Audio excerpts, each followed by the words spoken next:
We'll do approval next week on that once we get concrete figures. Thank you, Chris. Yeah, appreciate it. Chris, that's good news, man, I appreciate it. Public Works, let the record show, Mr. Dickinson has arrived. Dave? Mr. Smith?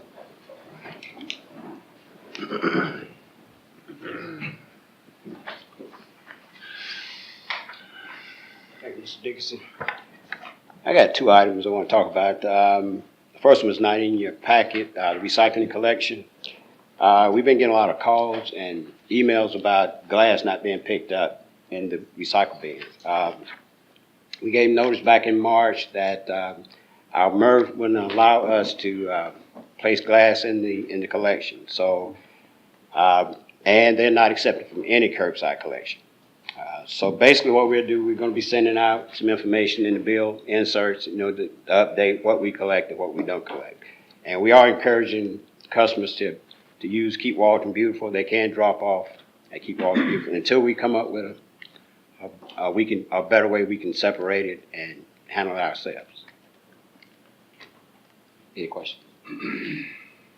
What is the likelihood that we can find a recycling center to take the glass? Probably about 1% to 2%. Oh, that's not good. If it's so separated, and there is a company in College Park, Strategic Material will take it separate. That's why Keep Walton Beautiful is able to collect it. They put it in a bin and they deliver it to College Park. But if it's so separated, it can be done. But we got a ticket May 22nd, 50% contamination rate because we had glass in the material. So it's a statewide problem. Gotcha. Is there a way to go around picking up all the glass and deliver it to Keep Walton Beautiful? We're working on that. We're asking customers to, if they're really serious about keeping it out of the flow, to maybe just make that trip. Right. But we are looking at maybe separating it. We don't have a problem collecting it, but the transport, having the vehicle to transport it, keeps it from breaking because that's the issue with contamination. So we just try to keep it whole where we can get it to Keep Walton Beautiful. We're working on that. Trying to make that happen. The other item I have, the ones left, is in your packet. We're starting our site improvements at the transfer station to make it safe, and so we're in compliance. As I mentioned in my notes, Georgia EPD rules for solid waste management was amended back in March that all permitted MSW facilities has to be reviewed every 5 years. So the list of projects we have listed, and I got a little brief scope of work, should get us where we need to be before we get to our review. The drainage project and the metal walls are going to be done in-house. Jeremiah and his staff are going to handle that. We actually are going to get started with the wall this weekend. And scheduling for the drainage project, we do have plans drawn up through our stormwater department. That schedule is pending. The other projects we're going to be outsourcing, the catwalk and the scale repair. The catwalk, we do have it scheduled to be repaired next weekend, weather permitting. That's pretty much it. Actually, we do have a project cost. The total cost running around $34,000, a little over $34,000. Part of it, the catwalk and the drainage is part of our CIP for this year. So that should be enough, maybe a little over $700 that's going to cover it. The rest of it will be budget. And I take any questions you might have.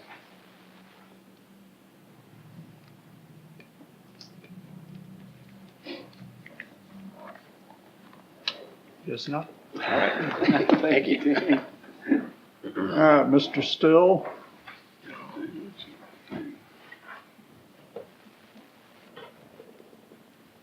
Mr. Dixon.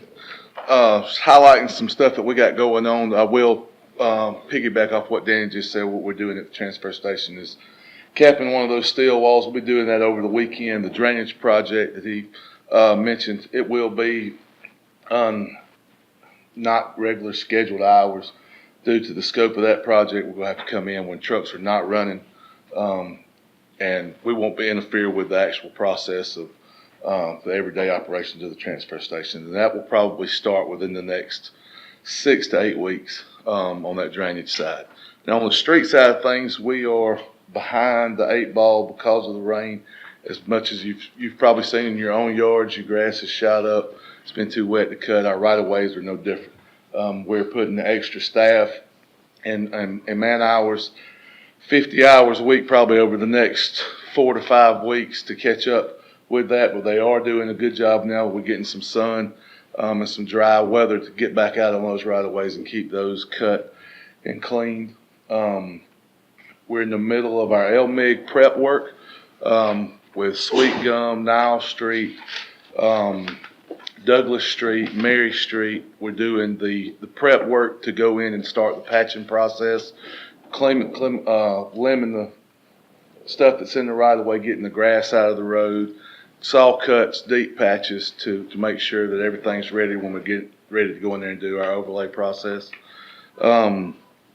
Other than that, what we're doing, taking a lot of our hours now is we're cleaning and clearing and hauling the big debris from our inert facilities on the backside of the airport, getting it out of the way, lowering the clearance in the RPZ for the airport, as well as just tidying up out there where we are able to haul in our yard trimmings and provide space and room there to make way for those trucks to be able to dump. But a couple of weeks ago, we had a company come in and do some grinding for us and clear some room, but there was about 3 years worth of pilings out there, and it's taking some time to get that stuff out of the way so we'll be able to continue to have some above ground storage out there. And I'll be glad to take any questions. All right, thank you. Thank you, Jeremiah. Thank you, Mr. Dixon. Moving to utilities, Mr. Nathan Little. Thank you, Mayor. First thing is the monthly electric and telecom report, Mr. Thompson.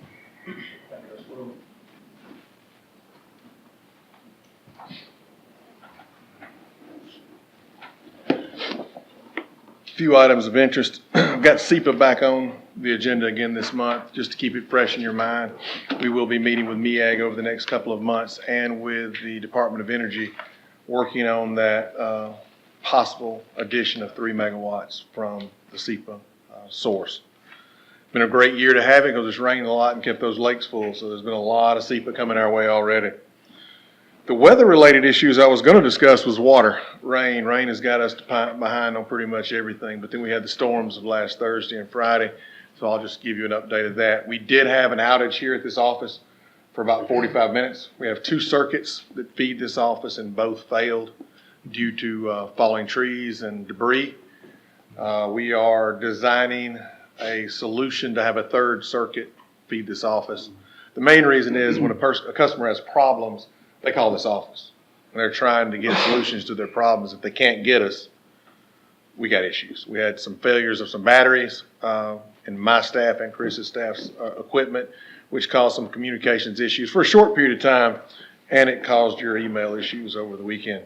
So we're solving those as of today, and we will work out the solution for getting a 3rd circuit. And I'm meeting the rest of this week with some the guys, a part of one of our CIP projects, to automate the power to this area of town to make sure this office doesn't lose power.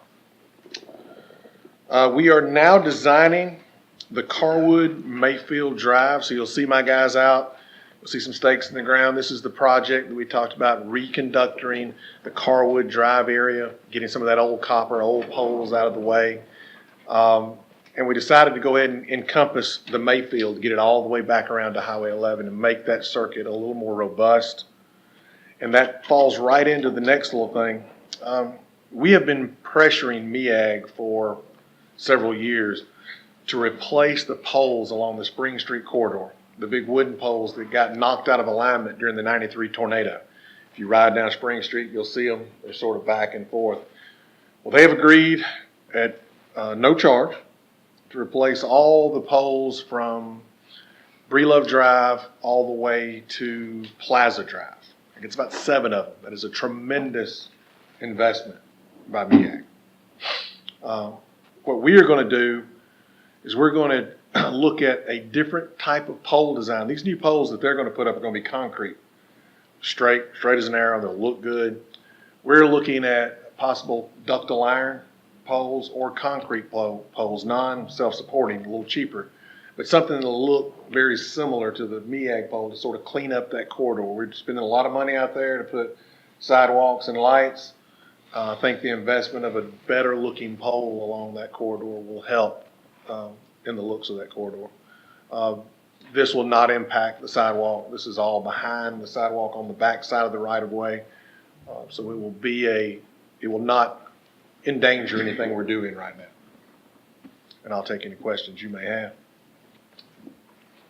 We're using the property between Dr. Dew's and Quality Foods as a staging area. Do we own that property? Yes. Yeah. And one other thing I wanted to add, Mike McGuire instituted some controls or some automation in our telecom ticketing or telecom work order system right around the first of the year. And so we pulled some of that data, and what this has done is brought our average turnaround time on a telecom ticket down to 6 hours. Now, that's not the only thing we did. We've instituted a lot of our wire replacement program that's taken out a lot of chewed wire, rodent damaged and lightning damaged wire. But I just thought it was amazing. Me and Logan sat down with Mike today, and we went over those tickets for the past 2 months, and it was for the not July, but the past two finished, not June, the last 2 finished months. It's 6 hours, and that's amazing. And that's down from 22 hours from last year. From last year? Yeah. It's just a few controls and a few automations on how the work orders are issued and how they're tracked, and how the guys watch the work orders and they can see, and how they're individually issued to the individual tech. It's just really sped up the process.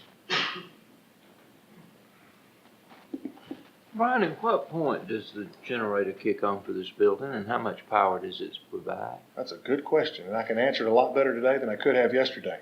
The generator kicks on within a certain number of cycles, and those cycles are calculated down in the basement on an emergency panel. It's about 3 seconds of completely loss of power. So if you lose power on all 3 phases, it's 3 to 4 seconds it kicks on. Most of our core electronics for our enterprise, well, all of our core electronics for our enterprise system, our cable system and our stuff, were all on batteries and all on the generator. Steve's stuff, and Chris, you can correct me if I misspeak on this, was all on a battery, but it wasn't on the generator circuit. And so when the battery failed after that 45 minutes or 30 to 45 minutes of outage, is where we had our problem. So they installed the generator circuits. Our staffs installed the generator circuits today on the Steve's side. Normally you don't have that length of an outage on this building because we have the access to several different sources of power, or 2 different sources of power. That was a big enough storm to where it took out both those sources of power. But we will have a third here in the next month or 2. Thank you. All right. Thanks, Brian. Ms. Mel Brooks, do you want to do the water, sewer, gas, and stormwater report?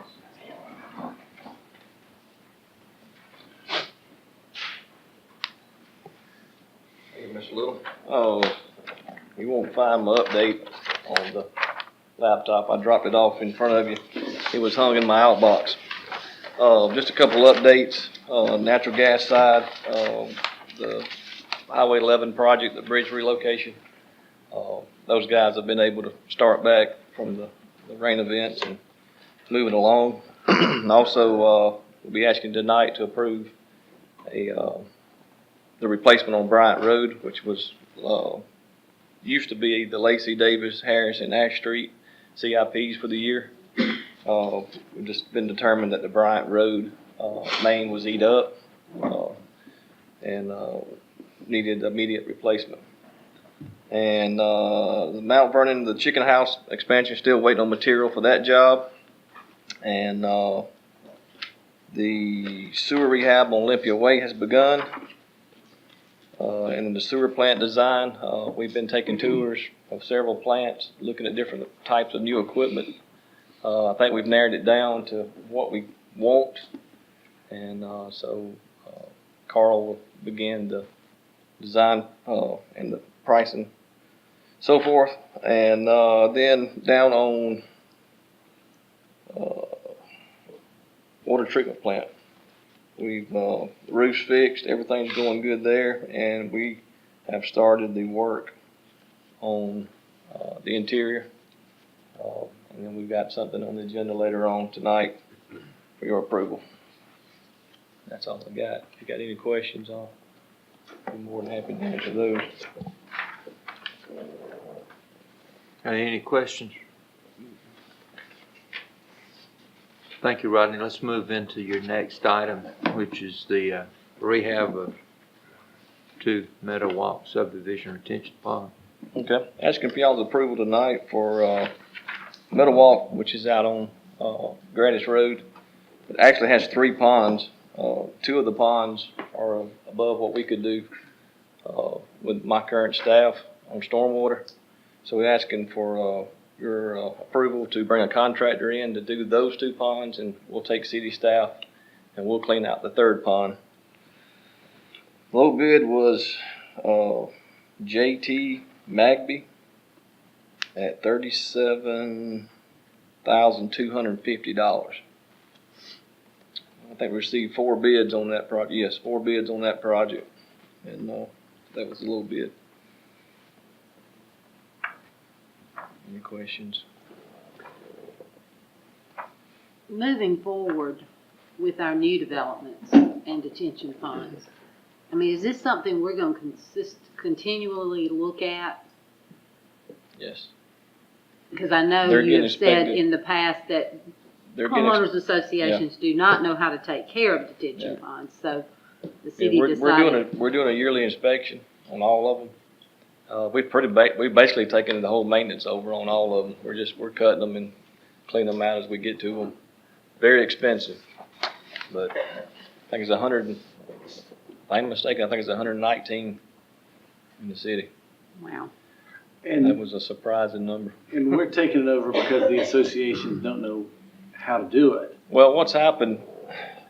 A lot of these things been in for years, but nobody had done a yearly inspection. We didn't have a per se stormwater department that we were going out and inspecting ponds. Ponds were there, and it was up to the homeowner association or the property owner to maintain. And Usually they waited till something failed and a neighbor was screaming to. Right. So the last few years, Deal with we've developed some stormwater guidelines and started the inspection side of it. We just didn't feel like it was right for us to go to the homeowner, especially when that one pond belonged to one guy, and say, you've got to spend 20 grand to bring your pond up to specs when we didn't do our part. So we're going out and inspecting them. We're bringing them up to the current specs, and then we're mowing them once a year. Any other mowing they're doing. Currently, we don't levy a stormwater fee. You know, eventually that's going to come via mandate somehow in the future. But we're absorbing the cost right now, so that's just something to keep in mind as we move on down the road into budgeting season. So, how long are we anticipating that our taxpayers continue to? It's currently ratepayers, so this falls under Rodney's combined water sewer department. So your water and your wastewater help pay for the remediation that we do in the various neighborhoods. And I think that's something that we need to look at to create stormwater department and get it set up and get it in the proper place. As to who supervises it, it may very well be Rodney. In the past, you know, the duties were split between Public Works and Utilities. But most of it's been taken over under the Utility Department. But it really does need to be straightened out. But for the issue at hand, I think that we, based on your recommendation, do need to clean them and get them rehab. Correct. So is there a motion? Ronnie, what was the total amount of that from JT? $37,250. It's just the two invoices, two proposals here together. Right. There's one for pond 1 and one for pond 2. Then I'll make the motion that we recommend to the full council approval of the bid from JT Magby in the amount of $37,250. Motion by Mr. Larry Bradley. Is there a second? Second. Second by Mr. Adcock. All those in favor say aye. Aye. We recommend that to the full council. Thank you, Roger. Next item? Yes, this is one I mentioned earlier. It's the gas main replacement along Bryant Road. This is currently a 2-inch steel main that's the steel's eat up, and from a recent leak survey, it was determined that it needed to be moved ahead of some other projects and to replace this one. And actually, there's one other that we'll probably have next month or the month after. But the low bid on this one was Southern Pipeline in the amount of $17,100. The reason we can't do these ourselves, when it's steel main, we don't have the welders or the ability to weld on gas pipe, so we have to contract these out, and so that's why we try to do as many of the projects ourselves in house with gas, but these come up, it's just not possible. Ronnie, this was, in reading your thing, determined this needed to be done based on you doing some other repairs in the area. Yes, on the recent leak surveys, and then we go by like the way our leak surveys broke up. It's broke up in the quarters, so every quarter of the town gets surveyed every year. So we do quarter 1 and quarter 2 the next year, and then every year the business gets done. So this part with this residential was done this quarter was done this year, plus the downtown, and then this one was moved ahead of one from last year, which was the Lacey, Davis, and Harris. We reevaluated that one. We felt like we could put this one ahead of it. And so is this an actual gas leak? It's what happens is when the way the Public Service Commission looks at them, if it's a leak, we have to fix it immediately. Well, it depends on what grade it is, 1, 2, or 3. The leaks we had this time were all grade 1 and grade 2s, which had to have immediate attention. We repaired those, but when we make the repair, and you look at the pipe and you do the wall thickness on the pipe, it's determined then how bad it's eat up. So when that was done, it was beyond. I mean, if we don't fix it now, you're gonna be right back in there next month and the next month, and it's eat up. This particular pipe's not leaking today. No, it will be soon if we don't replace it. Is that correct? Okay. When I look at what y'all have put on our agenda, it says that there's a budget allocation of $140,000. That's not. Is that for like all replacements this year, or? Yes, in the CIP, I think it's listed as repair or rehab. I believe there's one line item, and then there was another line item for the Lacey, Davis, Harris. So those are two combined. Yeah. That's where the figure that's put on here comes from. Right, it's a total of the two. And you're asking to spend $17,100 of that. Correct. And none of that's been used to this point? No, sir. Is there a motion?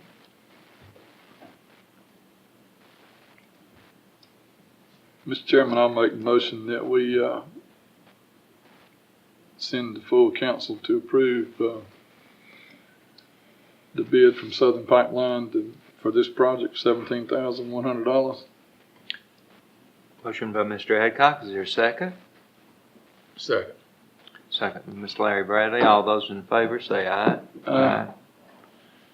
Motion carries. We'll recommend that for full council. All righty, keep going. One more. The last one is the, plant rehab at the water plant for the office space, in the old brick building there on the corner of Marable and Broad. Now that the roof is fixed, we have began tearing out the old water plant, equipment, railings and so forth.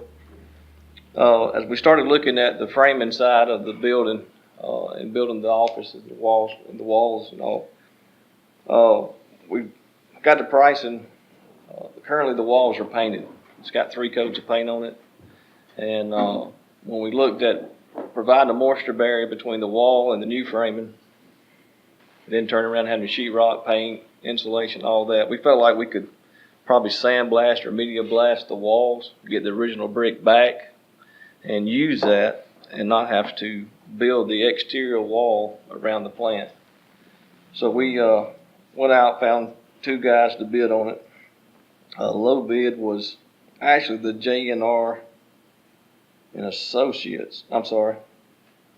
It's Ugly Blaster Mobile Dustless Media Blasting. But he couldn't provide the dry fall spray, which is the ceilings. If you've been in any kind of industrial deal, you've seen where they paint the ceilings black with some kind of foam mix deal. Anyway, the other guy couldn't do that. So I'm asking you to go with the bid for $24,000, which is the J&R and Associates, and that's removing the paint on the walls, scraping the paint on the ceilings, and also applying the dry fall, to the ceiling of that building. And when we compared it to the framing cost, we felt like we could do it. It's cheaper to go this route and save the brick than it was to try to frame walls all the way around it and all the extra work. This contractor, this is a different process than the other ones talking about. Yes, one price sandblasting, and the other one price doing it with some type of paint stripper and pressure washing. The reason for that was the original plant, which is going to be about a third of that building, was built in 1934. And there was some concern about the sandblasting, media blasting, damaging the mortar and the brick. And so he wanted to, he bid putting the stripper on the walls and pressure washing them. Have you seen any of his work? Will it be virtually as clean and look like it was sandblasted? That's what we're going to be expecting. He's not going to be done till it's there. Okay. We may have to make a couple trips. All right. Is there a motion to approve the $24,000 to J&R and Associates begin the work on the building? I'll make the motion that we recommend to full council approve the $24,000 to J&R and Associates LLC. Motion by Mr. Larry Bradley. Is there a second? Second. Second by Mr. Adcock. All those in favor say aye. Aye. Aye. Thank you. Opposed? Motion carries, and we recommend that to full council. Thank you, Mr. Middlebrooks. Mr. Thompson? Yes, sir.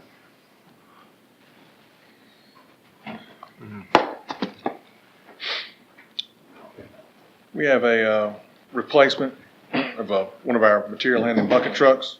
If you remember back during the CIP process, I mentioned a 1998 Tico truck that was it was at the end of life, but was close to being shut down by the manufacturer, and it is out of service.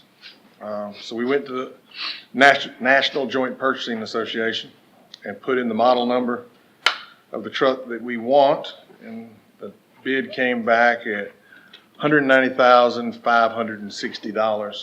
That is with a budget allocation of $215,000. I was actually pleasantly surprised. It's the first truck I've done through the National Joint Purchasing Association. I was pleasantly surprised at that number. This is a exact same tool or body that we have on the last bucket truck we bought. We were very happy with it. It can sit in the middle of the road. It's an extended side reach, so it can only block one lane and reach both sides of the road. That we don't have to move the truck so much, and you get more work done with this truck. It is on a Freightliner chassis. Talked with Jackson EMC, Snapping Shoals, and a few other cities, and they're having a lot better luck out of the Freightliners than they are the Internationals lately. We haven't bought one in several years, so I just wanted to get the input from people that have been buying trucks lately. And I'll take any questions you may have. The one thing to see about this is the delivery date is 330 days. And I asked the salesman about that. He said it takes them 40 to 45 weeks to get a chassis. That's how long it's taking to get trucks right now. So the economy is rolling so fast that they just can't get them. Then it takes another 10 or 12 weeks for them to put the tool on the chassis. And they've got 7 factories running 6 days a week, 3 shifts. So they're selling some trucks. So there's not a 2018, a 2017 There's that no, would fit our needs. this is it. When if you get one, you're going to get this one. I appreciate there were $25,000 in the budget. Yeah. Yeah. These trucks last 20, 25 years for us. If you notice, that was in 1998. If that truck had been purchased from a reputable manufacturer, it's bought from a company called Tico. This is before my time of purchasing trucks. Tico was a new company. They came out and they were selling cheap, and a lot of people bought them, and they went out of business very quickly. And so the parts have just completely run out for these trucks. Now, we will take that cab and chassis for that truck, pull the tool off of it, and repurpose that in another department. We've had some luck doing that lately. A couple of my old bucket trucks are actually over in Rodney's department doing work with the stormwater and stuff like that. They're making a pump pulling truck out of one, and one hauls equipment. So we are going to repurpose the truck. It's just the tool is worn out. That'll just be scrap. Well, it's just, if you sell it, you're responsible for it, so I don't want to be responsible for it, so we'll scrap the metal. So what would the ramifications be if we did not approve this? We will be down one truck. And what does that mean? that means that when time to recovery of the electric system will be slower.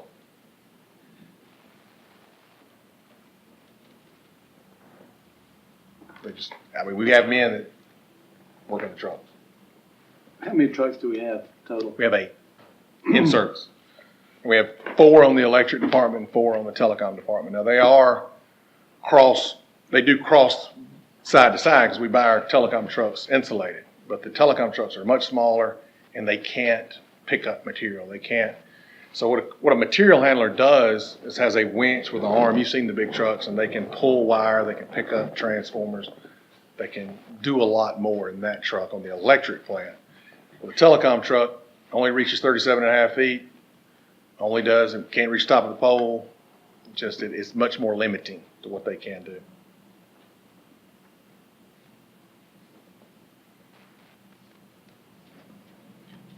Well, it does seem like there's a large lead time on this. Large lead time. So, the last telecom truck, it took us, we just got it last month, and we ordered it, I think, in September of last year. And those have gone out to 250 days. well, is there a motion?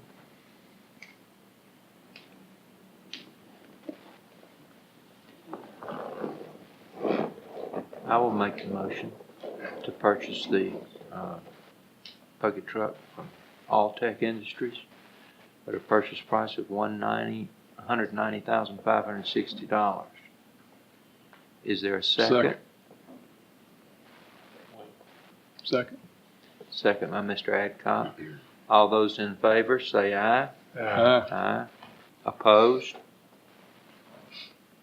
Thank you. Motion carries. We'll recommend that to full council. Thank you. Second item is material for the Stone Creek subdivision.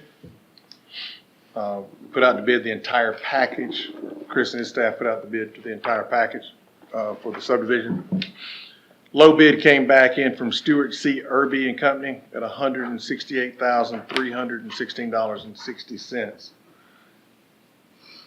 The developer will be writing a check for this before we purchase this. That's the one thing I want to let you know, that this money will not be on the ratepayer. If you go back and look in the early 2000s when we built these subdivisions and we didn't get this money up front, and we're sitting there for years with no return on investment. We changed that. I think Ms. Malcolm, it was in the 07, 08, we changed the policy to where the developer pays up front. And then that way, your ROI is immediate, and your ratepayers are not paying for the payback of that investment. And the big thing is, now on residential, the new residential homes are so efficient and they're so insulated that the bills are just nothing. And so the ROI on these new homes is going to be forever anyway. So you need to get your money up front. And I'll take any questions you may have. Does the contractor actually write a check for, in this case, $168,316.60? Yes, sir. For this exact amount? That exact amount. And they will also pay for the installation. We bid out with the contractors to install it, and they'll pay for the street lights. We have started about 08. I'm sure you all heard about street light issues. So we started a photometric study on every new subdivision. It's required that we do a photometric study, and they buy those street lights per that photometric study to make the neighborhood be lit correctly to begin with. Not too much light, not too little light. So the street lights are going to be around, just a good estimate, it's around 50. And then the installation is going to be another 100 or so. Total. When it's all said and done. Is there a motion to approve the purchase and reimbursement of the materials? I make a motion that we recommend to full council the approval of this purchase in the amount of $168,316.60, contingent upon receiving this amount of money from the contractor prior to order being placed. Motion by Mr. Larry Bradley. Is there a second? Second. Second by Mr. Adcock. All those in favor say aye. Aye. Opposed? Motion carries. We'll recommend that to full council. Thank you, Mr. Thompson. Thank you, Mayor. I think that's all we have. Thank you, Mr. Little. I appreciate all the work that you fellows are doing. Moving to public safety, Mr. Adcock. Thank you, Mayor. First item on the agenda is the monthly fire report. Bill?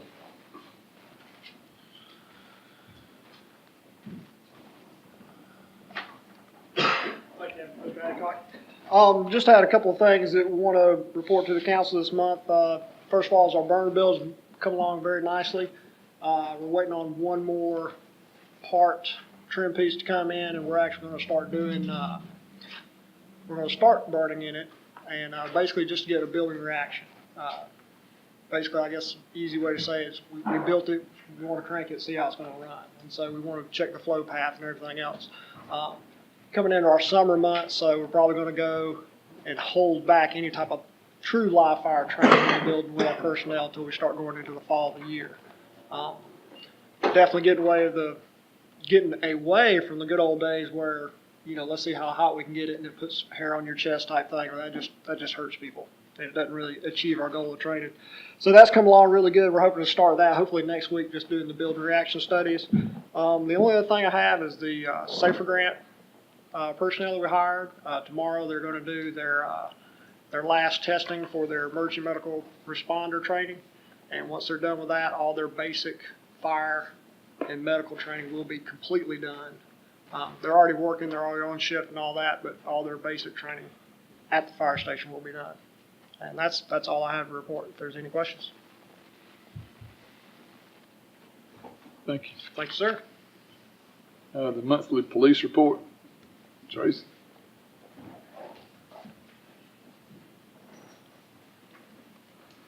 Thank you, Mr. Adcock. I have a few highlights for the police department for the previous month. An arrest was made in one of the homicides, the Barfield homicide. Both of those are currently still active investigations, and more arrests are expected. We've had a rash of entering autos, and we made multiple arrests. It was juveniles, but we're continuing to patrol neighborhoods and unmarked vehicles and talk to homeowners about locking vehicles and not leaving things out in the open, things of value. Let's see, the traffic issue on Church Street, the problem with the commercial vehicles and the tractor trailers, currently being addressed by Uniform Patrol. Over the past 4 days, 28 citations and 44 warnings have been issued on Church Street alone. And Friday, June 15th, we will host the Governor's Office of Highway Safety, the meeting, and after the meeting, MPD, along with other jurisdictions, will conduct multiple safety checks throughout the city in problem areas. And an update on the Tahoes, 5 of them should be in service within the next 2 weeks. They're currently being outfitted with equipment and graphics. And that's all I have, unless you have any questions. I do. Okay. I have two. First question, how many juveniles did we pick up? 3. 3. And we're pretty confident they're the ones who hit Pinecrest, Pine Circle, Walton. Okay. Next, what is the fine for those trucks that are hitting the residential neighborhoods? Fine. I could tell you, I don't know any of the fines. But we've given out how many tickets? There's 28 citations and then 44 warnings, and that's just in the past 4 days on Church Street alone. And we're going to continue to hit that hard. Yes, sir. Yes, sir. Okay. I appreciate that. And other areas of the city that also have that same same problem in those areas. One of the biggest complaints we have in David's heard probably more about it than any of us. I'm sure. Well, it is being addressed, and one of them got stopped the other day. I just happened to be sitting on my front porch, so I was able to take photos and put it on Facebook. And I heard the officer ask the guy, well, didn't you see all those big signs back there? And he professed to be blind or something. It's always good for a driver. And just so everybody understands this, commercial drivers have GPS systems that tell them not to be on those streets. And so what they've been doing, they're just ignoring that, just like they're ignoring the signs. And if they get fined pretty heftily, that will stop. So I appreciate what you're doing. Yes, sir. Keep at it. Thank you so much. Stop. Any questions other than that? Thank you. Thank you. The third item is approval for police department design selection. Logan, you can handle that. Yeah, Chris and I can probably tag team this here. As you know, we have purchased Walton Plaza last December, and as part of that purchase in the old food line portion, we're going to retrofit that into the new police department and municipal court complex as we master plan the rest of the site. So in going through the process here, what we're doing is going through a design build group with Garland. They've done a whole lot of work for us already on our facilities, and they're basically going to be overseeing this through the U.S. Communities program. And we sat down and it took the better part of a day and went through some proposals from Sizemore and Roberts and Company, I believe is what it's called, just to see what was the best fit for not only the budget, but for, of course, being purpose-built. I'll let Chris go from there on this. We've kind of been and just with it. you've got scanned in the actual submitted proposal by Sizemore, and you can go through and see that they've got rather extensive experience redesigning, repurposing buildings for law enforcement and other government facilities. Athens, Clark County, they had several. Hall County, Stone Mountains Police Station, and City Hall, DeKalb counties. I mean, it's kind of endless. Their approach to it is not here's a square building and here's where the offices go. That's pretty much left to staff to move around and determine what fits best for our needs. What we liked about their proposal was the fact that they presented almost a full-scale design concept for that area too. And it just gave us something to think about, and maybe what does that area eventually turn into in the future. It was a nice proposal and really allowed us to handle the layout of the building. And I think they're very solid and calling around reference checks of you give them a number of what you have available to fund a project with, and they will get you there. And they will provide you with what it is you want and essentially meet your budget. So again, this, just like Logan said, is kind of a request for this company to move forward with the design build process. Can we make a point that the police and municipal court are 100% separate? There's no direct access? Well, that was part of the main design consideration that we put forth in the RFP and in the walkthrough of the facility with all the groups. It will still be housed in the same physical space of the old food line, and there will need to be access because you're going to be bringing in inmates for certain court proceedings, but it will be more or less a physically separate entity within that same building.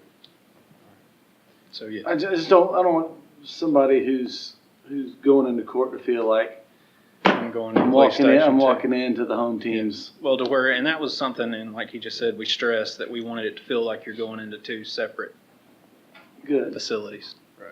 Good. I appreciate that. And that's something that we will focus on. And as for the funding, once we get approval for the architect here, I will then be going to the banks to line up that funding. And so we're looking at probably $2.7 to $3 million based on option 2 in your packet there. That's not a final hard design. We can still tweak it with the police department and in the court for their specific needs as we go through the process. So we really like that it was scalable, flexible, and they're going to build exactly what we want within the budget that we want. And the concept will be, once we get the approval, once we get the funding approved, we will then start on the exterior of the building, get all of that done, roof, side, and everything. Get it kind of repurposed to where we can then move forward with phase 2, and it's all the internal. And I think the goal is to probably try to get in there May or June of 2019 to have a completed project. Wow.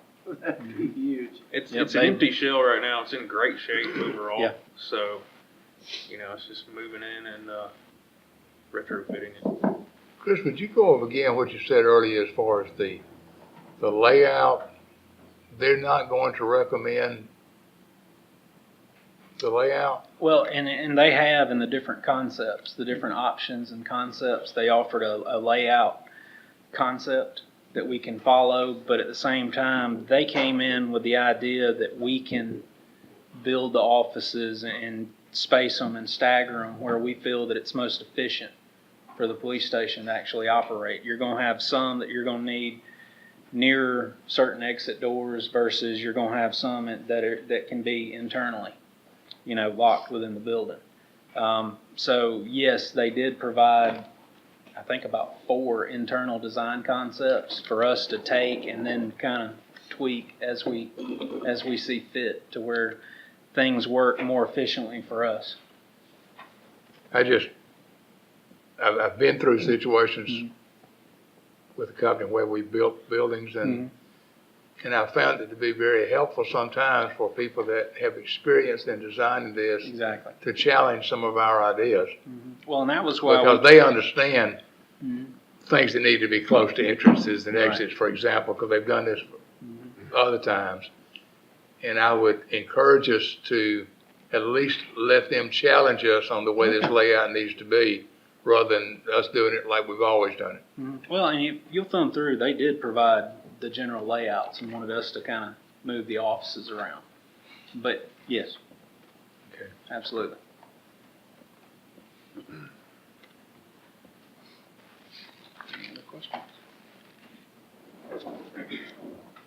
So we're looking to approve the architect. Yeah, the Tonight, selection is of that the it? Yes, sir. Yes, sir. consultant.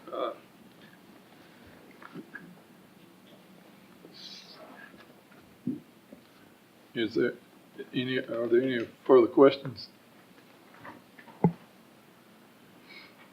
If not, is there a motion that we approve the selection of the architect for this project? I'll make a motion that we recommend this to full council next week, right? Or is that? Correct. To approve the architect for this project. I'll second that. Okay, we have a motion and a second. All in favor say aye. Uh, Aye. Any opposed? Motion carries. Thank you. Thank you. That's all we have on the agenda this evening, Mayor. Thank you. Thank you, Chris and Logan, for putting that together. That's something I'm really looking forward to. Planning and Code, Ms. Malcolm. Patrick, Mr. Kelly. Thank you all. The report you have before you is pretty typical of the previous ones, so I've just got some highlights of what's going on in the code department this evening, and if you have any questions about the report, I'll be glad to answer them. As Beth mentioned, we are working on the new software rollout with Tyler Technologies. We've been working the last 2 days with configuring the code module. It's going to be a great efficiency tool for the code office. It has a lot of interface activity for the public, so that'll be great. It'll help us with tracking and better reporting. So those sort of things will be a lot better in the future. We've got Wendy's finally inquiring about demolition and working towards plans to rebuild. So that's going to happen. Main Street Walton Mill, the project at the Holders Mill, the apartment complex, they're also in contact with us with some preliminary site plans and considerations, going back and forth a little bit with email at this time. I did want to mention one thing in reference to the stormwater detention ponds that were discussed earlier. They've always been a concern, and with the ideas that were put forth tonight, I think it's a great idea, and I think it's already also in our ordinances to adopt those with the adoption of the final plat, and as part of the stormwater utility, which we never did. They were kind of excluded, even though all the water that ran through the pipes at the road wound up there. So I think it's a great idea what we're doing, and I think also if we start doing that ahead of time, it'll be a lot easier to maintain going forward from initial rather than trying to remediate them, and then it'll be a lot less cost that way as well. So I just encourage that. I think it's a great idea. And if you've got any questions about anything else, I'll be glad to try and answer them.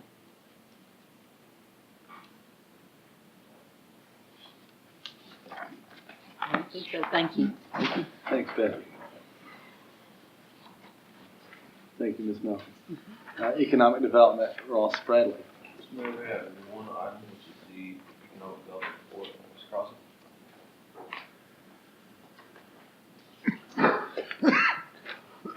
You have the report before you. The most important thing I just want to point out is the new alcohol ordinances were communicated to businesses, and I included for you the letter that was sent to any restaurant or that we took by to restaurants that currently have alcohol license and serve it, just to let them know the new benefits that are now made available because of the ordinance changes. And then we also had just a general flyer that we took to all businesses just to help them understand what was happening, going to be happening around them.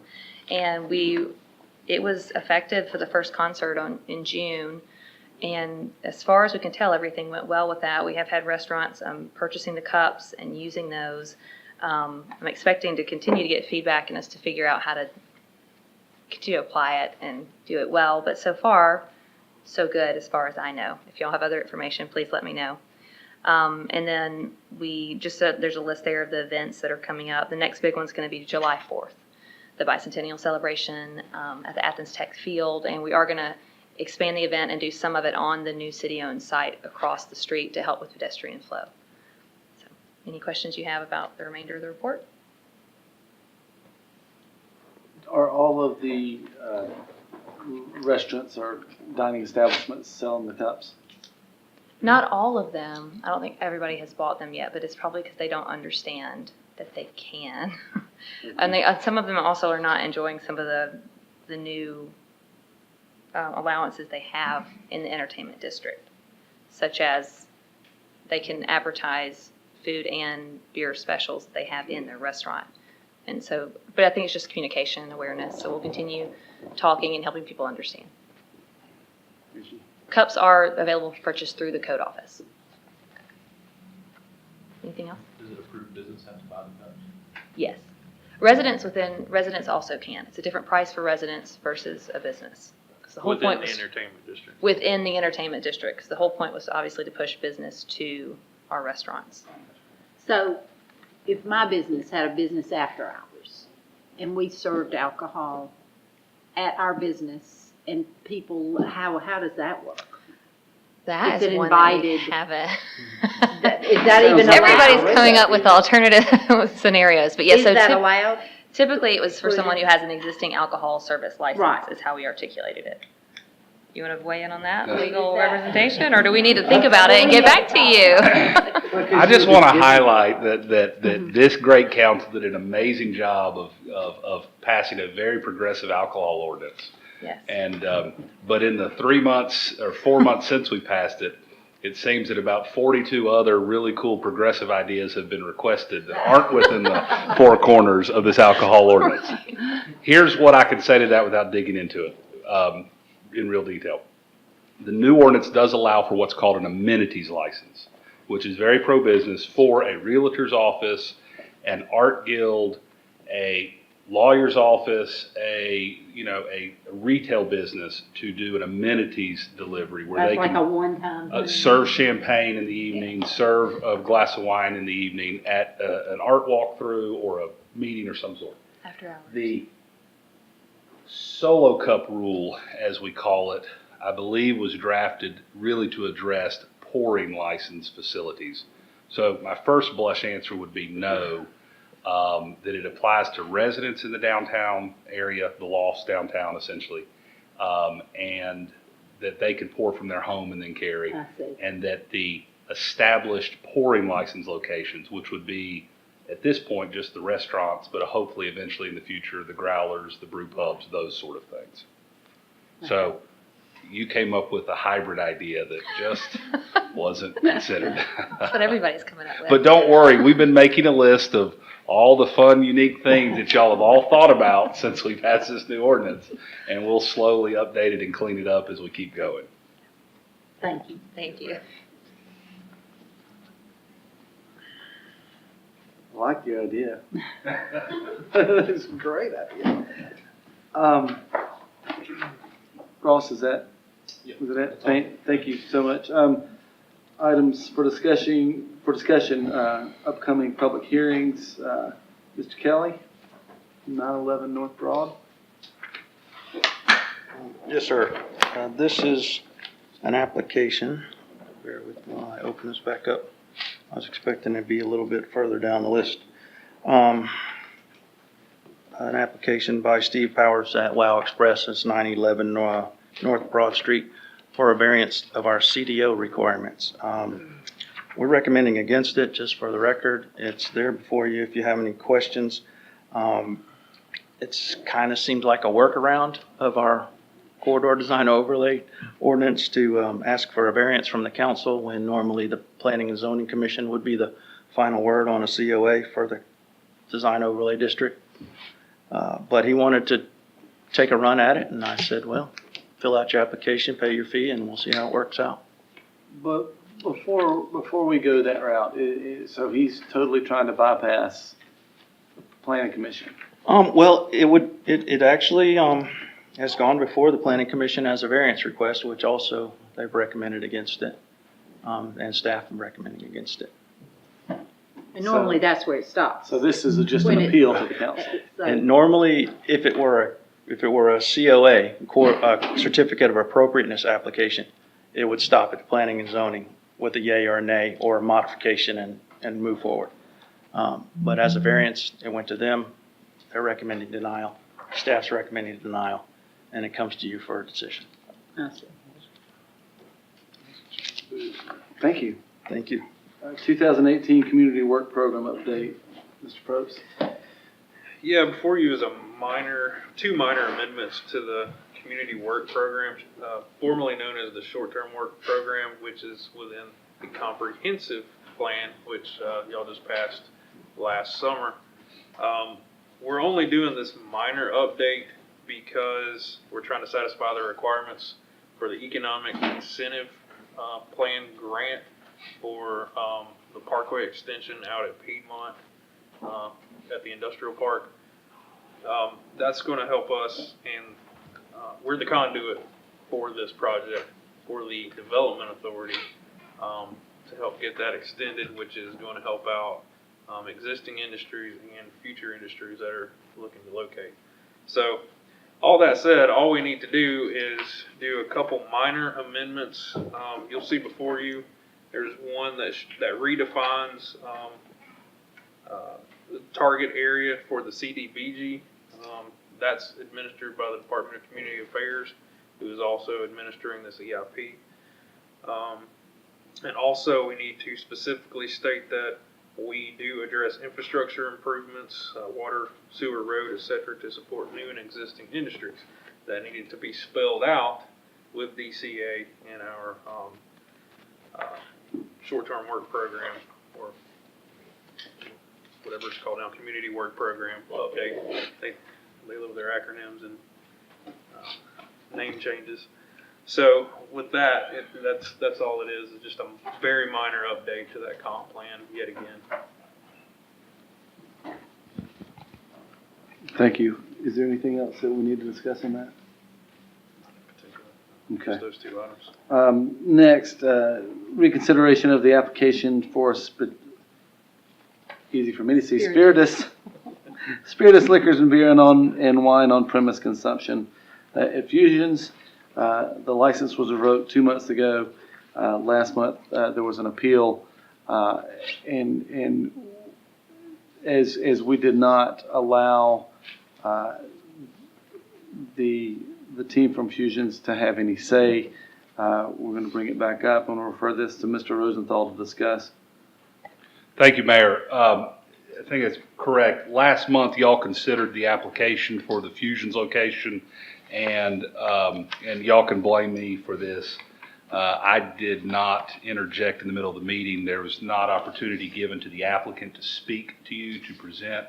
So what we're asking you to do to clean this up, we've been in communication with their counsel, with their legal counsel, is for this to come back before you for reconsideration to allow them to be heard on the issue, and then you vote on the issue again. We may technically call it a motion to rescind and reconsider, but essentially bringing this back before you to reconsider after giving the applicant an opportunity to be heard. If you'll recall, this was at last month's meeting, and the police department, I believe Assistant Chief Watts presented some information.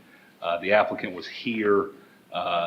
We didn't give him an opportunity to speak, and so we are asking you to bring this back up as reconsideration of that application after giving them an opportunity to present and make their request to you. I'll be happy to answer any other questions. Anyone? Guess we'll talk about it next week. Thank you, Paul. We just discussed a variance at 911 North Broad Street. Mr. Kelly, did we have another portion of that? No, that was it. Thank you. Okay. I'm sorry. Okay. Application for beer and wine package sales, hotel motel in-room service at Sparrow Hill Inn. Mr. Kelly?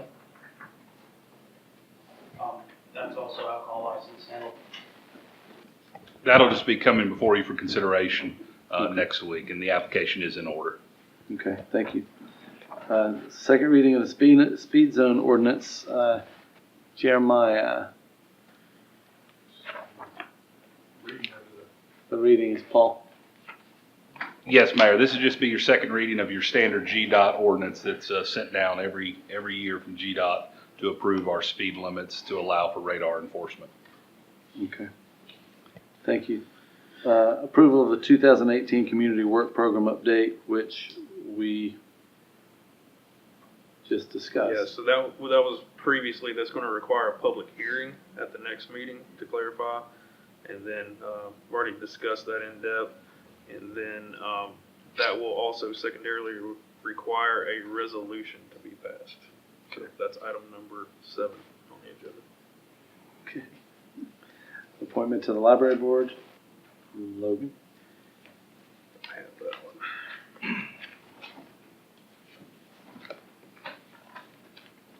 Yeah, so we have only one appointment on this calendar, and that's Peggy Light. She was filling the unexpired term just a few months ago, and now this term is up for renewal. It expires July 1st, 2018. And I believe she would like to stay on. Correct. Isn't And that this correct? is a 6-year term. Yeah, Miss Debbie reached out to her a few days ago. Great, thank you. 2019 SPLOST IGA. Yeah, so over the past many months, the various municipalities within Walton County and Walton County have come together for a series of meetings to figure out how we're going to split the next SPLOST, which we hope is passed this November, and also to determine what our projects will be. You have before you an IGA and an intergovernmental agreement, which is, it's going to outline exactly how this SPLOST is going to go about. And given, the experience of past SPLOST, we try to make it as relatively simple and clean as we could. No bonding out of projects up front. We anticipate about $60 million to be collected, which we're keeping it completely flat, trying to be conservative there. And really that's within line of what the current collections are that we're seeing now. That's countywide. Monroe will be receiving 15.4147% of the SPLOST each month. And this was determined by using the 2016 population estimates. 2017 was not out at the time we started the negotiations on this. A highlight of the SPLOST is a Tier 2 project that's radio communications. And this is buying new radios, yet again, due to federal mandates for all of public safety in Walton County, and that includes all of our cities as well. So we'll have our radios replaced as part of this project. And what that means is that $3.1 million for new radios will come off the top. So the first several months of collections from the county, they will keep to pay for the radios. After that, we will then get our split each month, just as we are now. And within Monroe's breakdown, we've already discussed at our visioning retreat how we're going to do that. We're going to keep it simple: 70% to transportation, 30% to parks improvements. And of course, we have Childers in our inventory, but that's really about it. Currently under SDS, the county is doing maintenance of all of our parks. And as we talked about during the next SDS, we'd like to take ownership of those parks again, and SPLOST will be there to help pay for that and make them nice. We anticipate receiving roughly $8.8 million total for the city of Monroe and SPLOST. Those are just some highlights. I'll be happy to take any questions. It was a fairly long and complicated process to get here to try to narrow it down and make it simple. We've gone over this quite a bit with public meetings with the county and with the other mayors and councils. Well, we have our top 4 projects, correct? Well, that was a transportation master plan that resulted from us working on SPLOST collectively. That's not set in stone. That's not part of this intergovernmental agreement. That's just something that we are trying to work towards by prioritizing projects that we can work on collaboratively between city and county, and also utilizing Georgia Department of Transportation, some of their funding on these projects as well. So we did come up with a top 4, but that's fluid. It's not set in stone, but it'll at least get us started with our transportation funding portion of this SPLOST. Is there any way in this agreement that we have any responsibility on the spending of SPLOST money from the other party? In other words, if the county gets challenged on something of not spending money correctly, do we have any liability or responsibility? No, the city won't have any liability, but what we have kind of talked about, and it's not part of this IGA, is forming our own review committee. So city managers or other council members may formally or informally later get together and just review these expenditures from time to time. That include, well, I guess I look at things like there's people complaining about the county not building a jail because that was in the SPLOST last time, and, you know, not spending the SPLOST money correctly. That's just one that's been up discussion lately. And I guess I just want to be sure that we're not entering an agreement with the county that if the county gets sued or violates something, that we're not in any way responsible. All this intergovernmental agreement does is really say who gets what portion of the money and how it's distributed. It's really just a distribution agreement. So the accountability to the county and each city is It's our own. It's our own. It is yeah. our own responsibility. So, you know, to that end, if somebody has a complaint about what the county is doing or not doing, that can be investigated independently, or we can look at that. But currently, to my knowledge, everything is within compliance. Even though the county hasn't currently spent that money, it's still in legal compliance at this point. And we all did, and I apologize for starting it, got off the topic on SPLOST versus IGA, but I appreciate it. Any questions about the intergovernmental agreement? Any more questions? Need to move to approval of council chambers upgrade. Mr. Bailey? Okay, last time y'all see me tonight. This request is for, and I know it's something that's been talked about quite frequently, is to upgrade the audio and video equipment that we currently have, because I think you sit there and we can't really hear anything. So the goal is to take the outside microphones and to where right now they're a closed path of what they're hearing, they're in between each person, is to widen that to where they'll pick up voices from each and every other person. To also remove some of the speakers, to adjust the ones that are surrounding, to add audio balance and equipment in the back to where things pick up who's talking and project that louder for council and for the audience. And two, with the TVs, I wanted to, and this can be something that can be removed or we can continue with it, is to have them wirelessly adapted to where if people, you know, I mean, I know most of our department heads, myself included, have iPads that we can actually project our reports onto the TV. So the audience can see, you know, what we're presenting as opposed to having a still image there 24/7.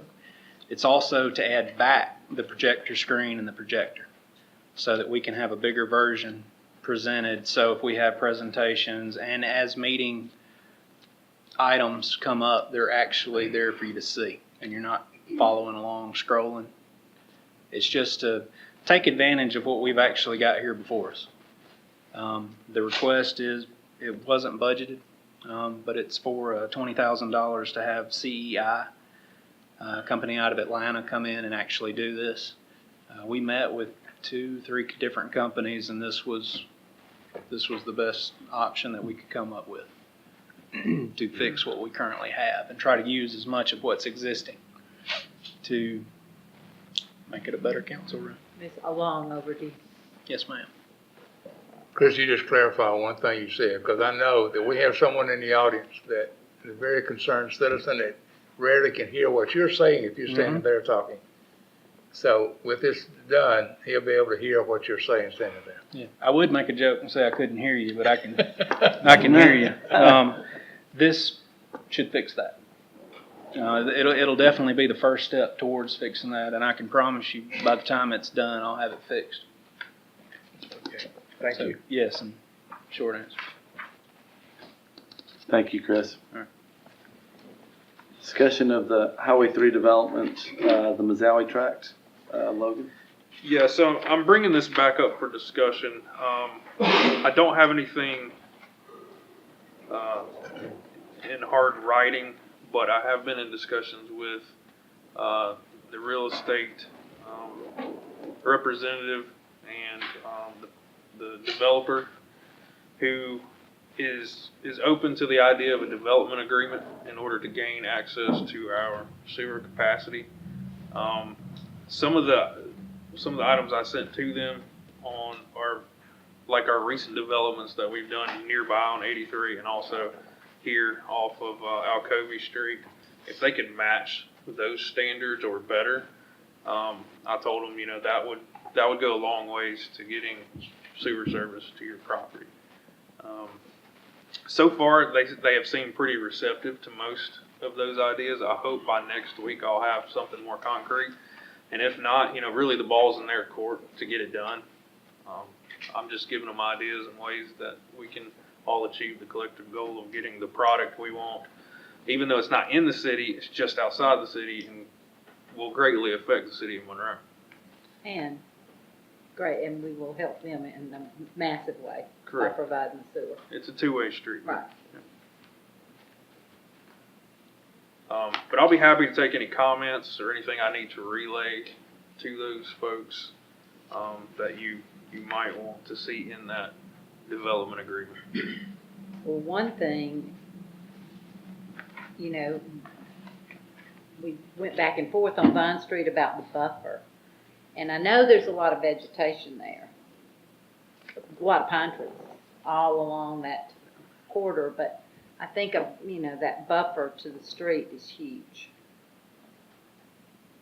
But other things we talked about and I'm sure others have ideas, but. I know the only hang-up that was presented to me was the pool complex. We stipulated that in our own city property in that annexation rezone.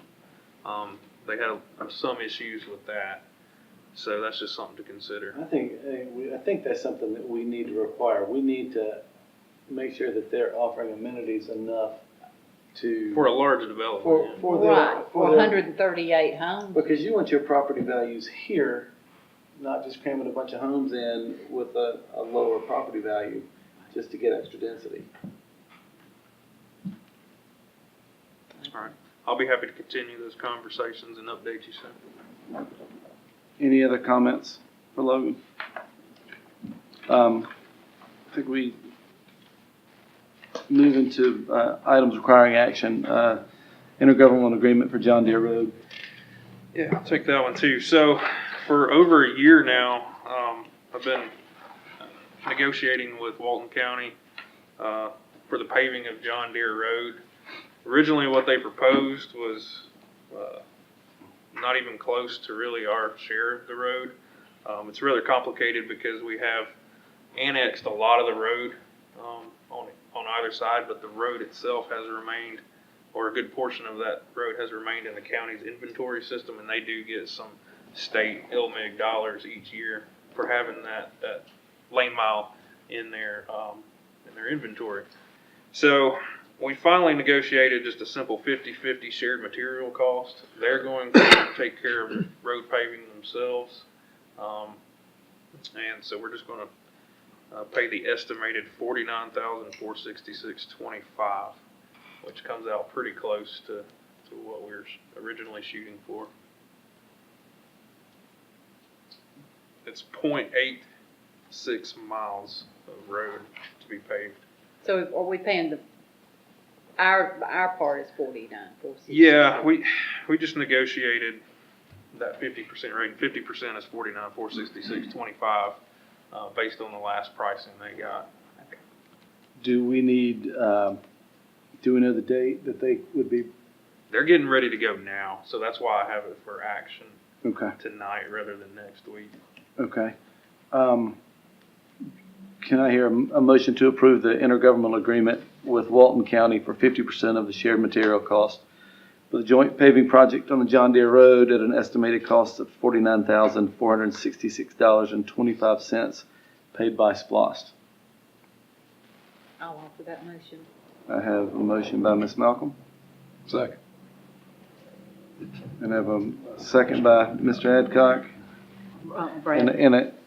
And a close second, close third by Mr. Bradley. I didn't hear me. All in favor? Aye. All opposed, like sign. Motion carries. Ladies and gentlemen, the next item of business is for you to all leave. I need a motion to adjourn to executive session, please. So moved. Mr. Little, on a motion in a second. Second. Mr. Adcock. All in favor signify by saying aye. Aye. And all opposed, like sign. And motion carries.